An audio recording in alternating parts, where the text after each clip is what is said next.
This is the WarRoom Roundtable podcast, the show that takes you around the world to share interviews with some of the most successful and relevant businessmen and women on the planet. Hear their stories and get the most important business lessons they've learned on the road to success, and get exclusive advice on how to implement their successes into your life and business. The WarRoom Roundtable is brought to you by your hosts, Jason Miller, CEO of Strategic Advisor Board, and Phillip Lanos, CEO of Own the Rhythm, and former podcast host for Entrepreneur and Inc. magazine.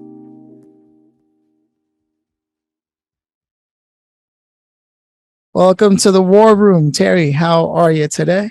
I am doing fantastic. Happy to be here. Yeah, man. Got a good energy about you. I can already feel it, hear it. And so I got to ask, man, do you come from a family of entrepreneurs? Late entrepreneur. So growing up, my dad, he actually just retired last year. So he spent probably like 40 years at Valspar, which is a paint company. So, he put in on his hard days work for many, many years. My mom has, she's at the bus station as an administrative assistant. So, they've done that like all my life, but they've also had some entrepreneurial stuff on the side. Probably like in the last 15 to 20 years, like they owned a bar. My mom had like a little boutique. So I guess they're entrepreneurs, but like kind of a little bit later in life. So it is like I grew up with them being entrepreneurs. It's kind of like when I was already out of the house and they had some more free time, they got into the fund. Yeah, man, I get it. Mitigating risk, likely, that makes a lot of sense. And yeah, we always ask that question mostly because I just want to know how it may have influenced your own career, and your own path. And I'm curious, did watching, your parents work every day, nonstop, the jobs they were at, did it influence at all the career you chose? Absolutely, it did. So definitely, grew up in middle class neighborhood. So always had pretty much anything I want. They did well for themselves, but I also noticed that they worked pretty hard for that. So, they were working for someone else, getting up every day. My dad working all three shifts. So, we had the things that we needed, but that time freedom wasn't there. So I kind of knew when I grew up, I wanted to do things a little bit differently. So definitely that work ethic has been super important, instilled in me, but I also knew that it probably would be a better way to do things because I didn't think I had it in me to kind of go in, work like that for 40 years. Like that isn't what I wanted for myself. So it definitely influenced me. Yeah. Well, now, okay. So what was the pivotal moment where you had to make the choice? I'm sure everyone has one of those where you decide for yourself, look, I'm either going to go with this and stay here, or I'm going to just jump ship and see what I can do. Yeah, I absolutely had that moment. And it was kind of forced upon me because I didn't start off as an entrepreneur. I always knew I wanted to be an entrepreneur, but I went to college, got the degrees, did the things that people said that you're supposed to do. And I spent 10 years in corporate. I spent 5 years as a computer programmer and 5 years as a business analyst in Pittsburgh at two, really big companies, but definitely wasn't fulfilled. And when I had my son, T, in 2011, that was one of those pivotal moments. Like, okay, I need to kind of really do what I said I've been wanting to do, or I'm going to look up in another 10, 20, 30 years is going to be past and would have, missed out on an opportunity. So that's when I was like, I got to figure out something else on the side. So I did that. I started to do consulting on the side, but basically like 6 months into that, that is when my employer at the time found out that I was doing that. And there was already a little bit of issues with her prior to that, but that was like the ammunition that you need. Like it had nothing to do with what I was doing in the 9 to 5, but yes, he saw that and pretty much told me that I had to stop doing what I was doing in my free time, if I wanted to keep that job. So I kind of didn't stop. And I knew that eventually she was going to find ways to, get me out. So that's what happened. She put me like on a performance improvement plan, even though my performance was, solid. Pretty much she was trying to force me to step out. And I didn't do that. I encountered that hell for 6 months, but I was like, I knew that the day is coming. So let me try to build up what I'm doing on the side. So when that day happens, I'll be prepared. And that day happened on January 13th, 2015. So I was let go from that position and I was kind of forced to be a full-time entrepreneur. But that was, one of the best things that ever could have happened to me, because that forced me to like really make that leap. So from there, it's been, it's been history. Man, every time I hear about an employer who goes out of their way to try to control your life outside of the hours that you're working when you're doing a good job, I don't know anybody who's ever been on the show or listens to the show that can look at that and say, oh yeah, that makes sense. No, it makes no sense. No, the army isn't even that bad. Yeah, I think she found my Elance. This was back in the days of Elance. I guess she was just Googling my name and found me on Elance. I mean, just think about how much effort she was like, oh no, he's not good. Like, what is wrong with you having moonlighting in your life? You're a business analyst, right? You were a software person and a business analyst. What does that have to do with them at all? For me, the reason why I'm on this train right now and talking about this so much is I just can't even comprehend. Like even Jason said, not even the army is that crazy. Like where they're going. I mean, I can't even imagine. It's not a conflict of interest. You present yourself really professionally. I can't think of a single reason other than jealousy why somebody went out of their way to do that for you. And those are just my thoughts, like someone, maybe they're like mad that they didn't get to start in their own life, and it's just risk. And you took some risk, and I'm glad that you did that, man, because it sounded like you said, like it happened for the better, because Absolutely. If that's what that company was made of. I got a quick story. So because it's relevant. So when we'd be out in the field, out in the bush, right? We'd be deep off in the wood somewhere, and I was in a reconnaissance outfit. So like we pretty much did whatever the hell we wanted. Right. And so we would call a guy, he was in another unit and we knew his schedule, and he delivered pizza for Pizza Hut. Right. So we would just give him a grid to our location and he would deliver pizza out to the bush.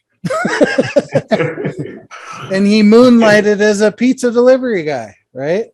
So it's like the army isn't even that much of an ass. Right. So it's like, Jesus, really? I heard you're doing great things for your life. That's going to be a problem at this company. Yeah, right. They honestly could have probably kept you longer had they not said a word, and you could have like kept building and what have you. They're legitimately, I don't know how that makes any sense. They should be so lucky that they had you, is the other way of looking at it. Well, yep. But everything happens for a reason. So I'm extremely grateful that that happened, and we able to move on. Now there's something interesting that happened in all that, and that was that, at least the way you told me the story, is the moment your son was born. I believe I heard that right. Mm-hmm. You had a moment, a come to, and you said, I got to start doing what I'm saying that I want to go do. Right. Where does that come from for you? When you have, children, especially like your first one, it just forces you to kind of really reflect, because now you're definitely not about you. You're someone's inspiration, or someone's, biggest influencer. So you want them to do as you act, not as you say. So it was important to me to set like a good example for him and let him know that, we're just capable of whatever it is that we want to do. So it's a lot of reflection that was needed, but very helpful. I respect that, man. I get it. I always told myself that the day I have a kid, I want to be able to say, like, look him in the eyes and say, look, I really went for it. So when I say go for it, I really mean that. It's not just lip service. I think that's awesome. I 100% respect that that's what happened and how it happened. And I think it's important because now here you are, right? You have developed a consulting practice, right? And it's running. And I'm sure that wasn't even the first business you tried starting. Like, you know what I mean? Like I said, like, I'm sure, but now you're here. And I imagine your kid is a lot older, 11. 11. So what does that look like now? And given that that's the reason why you did what you did, how do you feel about where you've come? Oh man, yes, definitely have been a ride, a really great ride. Met lots of amazing people. Just the impact that I have, being able to say that I've helped other businesses generate over $100 million in sales. Not to mention my business clearing 7 figures on multiple years. Just knowing that like the risk, the sacrifices definitely have been worth it. So that's great.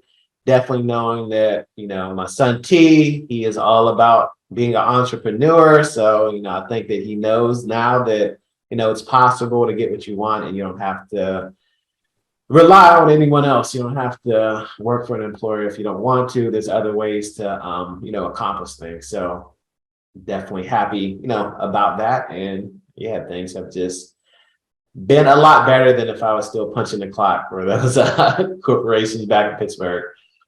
Now, with that, what is it about sales in general that that attracted you to that industry? Was it something you just knew you could do? Yeah. So I mean, my computer background and the technical background, I started like my big thing is Facebook, Instagram ads. So there's definitely like a big technical component of it, being able to like analyze the data, me being a numbers guy, making sure all that stuff, matches is something I'm naturally gifted at. But then also kind of like the secret talent that I had that I never really got to use was being able to craft, and I didn't know it was called ad copy at that time, but just being able to write messaging that can get people to take action. So that's something that I'm just talented at, that I was always good at. So when I was able to combine like the analytical and the technical skills that I had with the ability to write copy, that makes for a pretty good marketer. So kind of those blending of those two skills is exactly what I needed to be able to become a really great marketer. And then kind of learning all the other stuff, team building, all that stuff came as part of the process. But initially, those were the two things I were able to kind of lay my hat on. And that's why I'm a great marketer. That is a generally rare combination of skills, to be able to be creative with the ad copy and then also really good with tech and numbers. That just doesn't happen often. So I can see why there's a huge level of success. And now we're here, right? You're running your consulting, and this is what you do now. You're helping people run ads, or is that only like one small facet of everything that you do? Yeah, I mean, so over the years, we definitely had multiple offers. The big thing is still like the agency side where, we actually manage our clients' ads. So they come to us if they want more sales. So we'll kind of work with them, partner with them in order to implement their ad strategy. If that's on Facebook or Instagram, we also run ads on Google. So that's one arm of the business. That's kind of what we primarily focused on. We have like a group coaching program where we do some done with you stuff. We also have lots of info products like Facebook Ads Playbook that would help those people in the beginning stages figure out how to use the platform and make money. So we had a full suite of products. Recently, though, I have created a new offer called Scale with Social Selling Systems that is designed to help service-based businesses get more sales calls with their perfect prospect. So we utilize social selling, which doesn't involve ads, because what we found out over the last year or so is definitely like running the ads has been a lot harder for lots of businesses because of the iOS 14.5 updates, algorithm changes. So we realized that people weren't having the same level of success. And we had to kind of make pivots. We had to figure out like, okay, how do we still help businesses? How do we still get our business to grow? And we know that service-based businesses, coaches, consultants, agencies, anyone that relies on talking to new leads to close new businesses, they still need to do that. And we developed a way through social selling and some proprietary software that allows us to get them in contact with their perfect prospect so that we can keep their calendar full so that they can show up and that they can close more business. So that's kind of like a big focus of us now, is helping those people that, you know, they just need conversations with the right type of people. They have an offer that they know is great. They can fulfill it, but they just don't have enough visibility. They just don't have enough conversations. We help alleviate that problem. I mean, yeah, keeping your calendar full. I get it. Yeah. Most people need that. No, I think it's great. Now, how do you and Jason meet? Because I have it in my notes here that you two have known each other for a while. Yeah, like I was telling him, I think before he started recording, it's definitely it's been a while. I think initially it was, I don't think it was Elance. It may have been Upwork, you know. So I think it was Upwork. Upwork, yeah. Okay. I think so. Yep. Yeah. So yeah, it was Upwork. So it had to be like initially that first interaction had to be at least 5 years, you know. Yeah, I'm sure it was. Yeah, at least 5. So yeah. Oh man, that's good. I forget what you even had going on at the time, but we didn't work together. I don't even remember why, but you know, we just kept in touch. That says a lot, though. Yeah, you guys met there, and then you're still in touch. That says a lot. It was for Facebook marketing. Yeah, that's what it was. And then our audience, we decided didn't really hang out on Facebook, so we didn't really pursue that. But that's how we first met, though, because I connected with you there, and God, the rest is history. Yeah. No. It's been a great influence. Well, with everything that we've talked about, Jason, did you know all of this about Terry, or is this the first time you're hearing all this too? Knowing that you guys know each other for a while, you know, you've been working together. This all makes sense. A few things I didn't know, for sure. Yeah. But that's the cool thing about it. You know, that's what I'm saying. Is we can always learn something from others that probably didn't know. Somebody asked me the other day. They asked me about the knife in the background. Oh yeah. And they said, well, what's the deal? What's the story with the knife? And I said, well, I keep it in my office just in case somebody breaks in. No, I'd hate to be that guy. but it has a history. You know, it has a history. It, you know, I look at it as it's a reflection piece for me. Right. So I look at it every day and it just reminds me that we're not safe. Right, because that knife protected me in combat. So that knife has a lot of history on foreign soil, and it's, to me, I see it every day looking in the screen because it's on Zoom right there. Right, so I see it, and it's a constant reminder that even in business, whatever we do, we're never fully safe. Right, and business is war.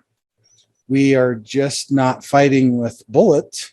We're fighting with computer keypads and, you know, a mouse and Zoom calls and all these other things. But it's war in its own, right? So, which was the inspiration behind the WarRoom in the first place. But there's always things that every conversation you have with somebody, it's like, well, shit, I've known you for 25 years and I didn't even know that. Why didn't I know that? I didn't know you had a kid in Florida. Why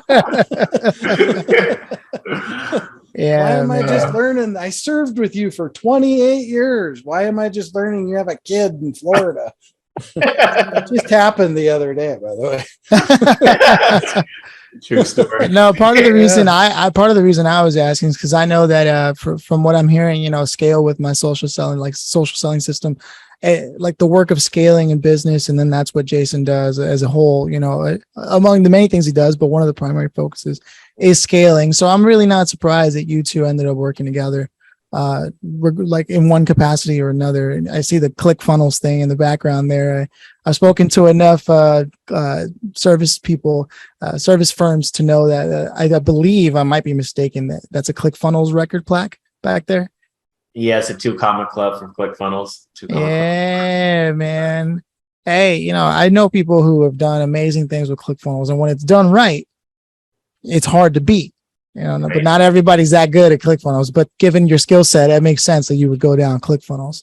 That's landing pages are easy to design, but really hard, like in terms of looks. But the actual structure in the back end, that's a whole different story. That's what it's all about. ClickFunnels is really just a piece of software. There's other ones. It's more about like the messaging, the offers, all that stuff is what really matters. Traffic.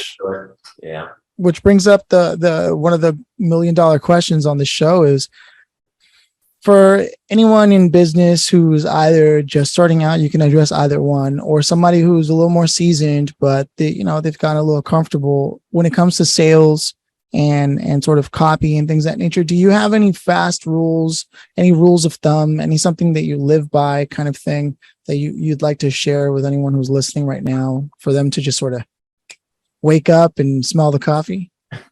That is a great question. I would say just being intentional. In business, you need to be intentional about everything. And especially if you're talking about growing and scaling, you need to be intentional about having conversations, being visible. And, ways to do that is paid traffic. If you have paid traffic, you're a lot more visible. You're going to have a lot more conversations. Social selling. If you're, reaching out to 100 people a day, you're getting the word out. So just making sure that you're not letting all your business come to you, because when you do that, you're definitely going to be leaving money on the table. It's going to be slower. You have to have some type of plan strategy to make sure that every single day, people have an opportunity to learn about your business and what you do, because the more people that know, the more people you can actually help. The more money that you can make as a business owner, it's what's needed. So a lot of people have businesses,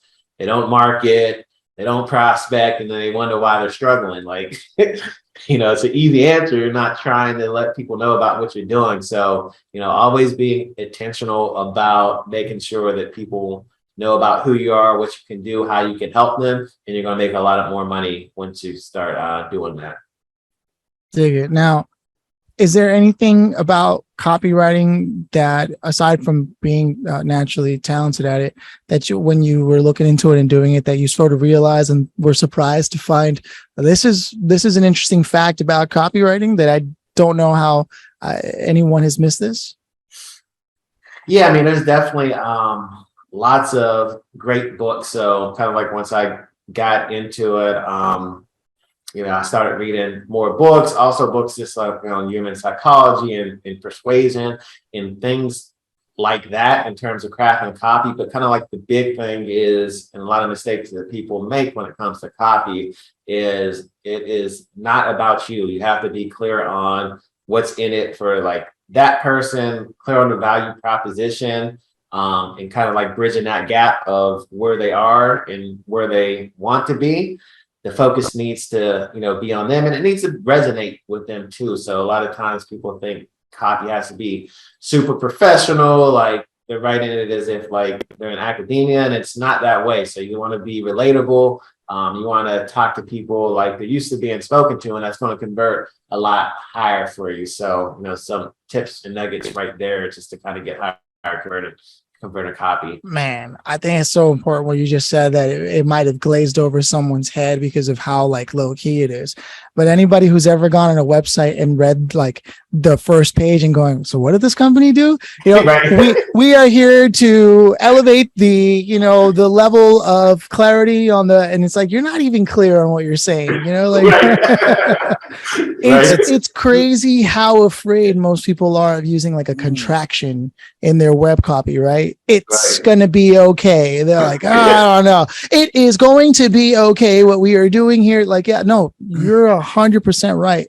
The number of things that I've come across where the language they use is so convoluted, and they want to blow up. Like, even if all you said, hey, we fill your calendar, right? Yeah. Instead, some people will go, we've actually developed a proprietary process to bring you 75% more leads. And it's like, wait, so what do you do? we fill your calendar. Right. You know what I mean? And I can't, and I wanted to make such a big deal out of it because there is legitimately a lot of people who would have heard what you said, right? And been like, well, yeah. I'm supposed to think about other people. And okay. So like, then you wonder why you're not selling or why you're not. Yes, exactly. It's the simple stuff, right? Get on the phone, call people, send them a message, tell people what you do in plain English. Right. Yep. We got it. It's funny because so you know, and I'm guilty of it too. If you go to any of my stuff right now, it's we do this, we do that, we do this, we do that, right? And it's funny because I brought a copywriter in. This was just last week. And I go, hey, can you give us a one over and do a video? And because he's a good friend of mine. And oh my God, did he chew our shit up? Holy crap. I mean, he just chewed it up. And he goes, well, there it is at the end. And then he sends me a message and he says, well, good luck with that. And I said, oh, hell no good luck. You're going to fix it. Oh, shit. You don't just tear my stuff up and then not fix Not fix it. You don't get to do that. Oh, man. But it was interesting when you start talking about copy and how, you go to most sites, right? And it's, we do this, we do that, we do this. Well, nobody gives a shit what you're gonna do, right? Yeah. What's the benefit from it? Yeah, what do right? I get? That what do I get from it? Because somebody else told me one time, they said, well, my customers don't value me. And I was like, no shit. Why would they? Who cares? They came to you for a service, right? I mean, are you taking it personal? Come on, man.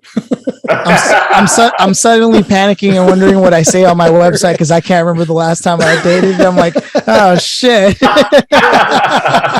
This conversation's giving me anxiety. Right.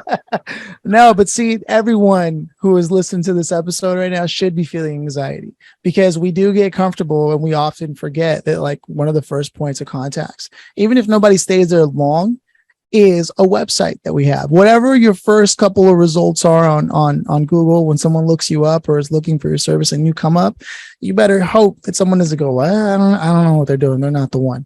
Because, that's what's going to happen, right? The no clicks experience. And that's not a good one. So yeah, and that doesn't just go for websites, right? It goes for the way you've mapped out your LinkedIn profile. But all of this can be solved by simply linking up with Terry and asking him to tear it up and show you what's going on. So there it is. So with that said, one of the grand finale questions, and Jason, I'm checking in with you. The flow has been a little interesting this time. I realize I haven't done that until just now. But are you cool with that, or do you have some more questions? Yeah. No. Let's drive on. So the grand finale is, if you could have invited anybody here today, Terry, to essentially listen in, maybe even contribute to this conversation, who would you have loved to have had here, dead or alive, at any point in place and time in the world? Dead or alive, who would you have loved to have had here and why? That is a great question. Anyone dead or alive? I would say I would like to have Steve Jobs here. Steve Jobs, we have to dig him up and get him here. The reason why I would like him, probably twofold. I would tell him to take out that Apple iOS 14.5 update so we can get back to business as usual, like the way that he had it. So we'll talk about that first. But then other than that, he was a brilliant marketer. So, Apple is where they are. It's basically because of brilliant marketing and, kind of like when he went through and how he's able to simplify like the messaging and like, exactly how their products help you in what they do. So like feeling like that behemoth of a company just from a marketing and advertising perspective, he's definitely one of the GOATs. So I would like to chop it up with him and get his, input on, just becoming a better marketer. I think that's a great choice. I literally just watched something 2 days ago that basically ran through the whole history of iOS developments from the first launch ever. I was surprised to see, I don't know how I missed it. He was actually against the App Store when it was first introduced as an idea for iOS. He was like, I don't know if that's going to be a good idea. We can't control that, like what developers are doing, such and such. And then they saw how much revenue it made, and it was kind of against whether he wanted it or not. I mean, no one else on the board was going to agree with him when they saw the numbers.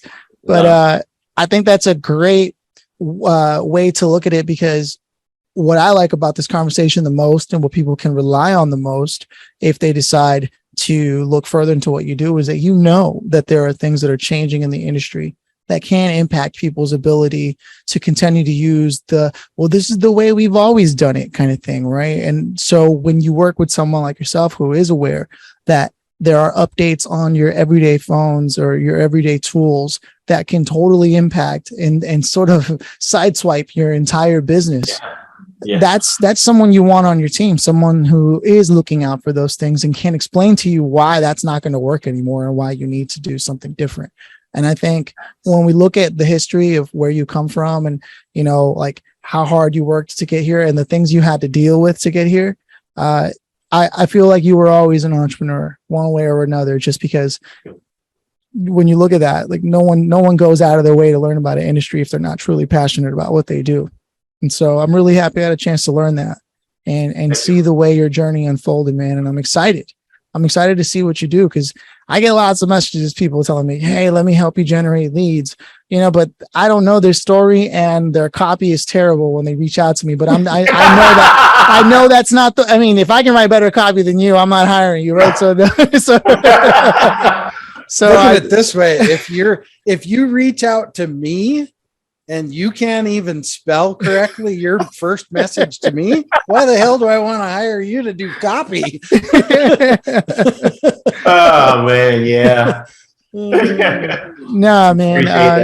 Yeah. No, I think it's great. And I want to stay connected with you. So thank you for breaking it down, sharing with us. I'm gonna let Jason close us out though. Okay. Yeah. Awesome. Well, first of all, how do people get a hold of you if they want to work with your genius, brother? Gotcha. Well, you can check us out at terryfosterconsulting.com. On Facebook, you can find us at Terry Foster Consulting. I think LinkedIn is just Terry Foster. Well, I think we have a LinkedIn Terry Foster Consulting page. Pretty standard with Terry Foster Consulting across the board. If you want to check out a demo of the Scale with Social Selling system, you can go to try.scalewithsocialselling.com and you can watch the demo of how it can help get you a calendar filled with your perfect prospects. Sweet. Awesome. Well, Terry, thanks for being here, brother. As always, you know how much I really value our relationship. We all got that same 168 hours in a week. And I appreciate you taking a little time to come on here and drop your story and a couple of good truth bombs that people need to hear. Right? There you go. And appreciate it very much, my friend. And now it's been all my pleasure. Appreciate you guys for having this. Hopefully, the people that are listening, like you said, got a little bit of value. So happy to be here anytime. Appreciate you. All right. On. Cheers. Cheers. All right.